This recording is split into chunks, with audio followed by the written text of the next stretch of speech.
एक बार की बात है।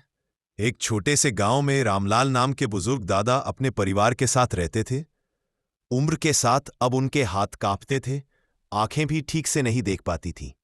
उनका छोटा पोता चिंटू उन्हें बहुत प्यार करता था, लेकिन चिंटू के माँ बाप यानी राकेश और सीमा दादा से थोड़ा परेशान रहते थे, क्योंकि दादा अब बहुत बूढ़े हो गए थे। एक दिन रात के खाने पर दादा के हाथ से थाली गिर गई।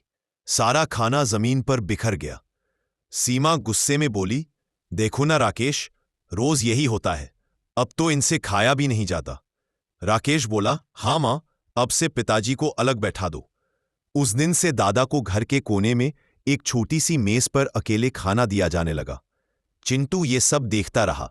वो रोज अपने दादा के पास जाकर उनके साथ खाना खाता, बातें करता और कहानियां सुनता। दादा उसे अपने बचपन की बातें सुनाते। बेटा, जब मैं छोटा था तो तुम्हारे पापा को कंधे पर बैठाकर खेतों तक ले जाता था।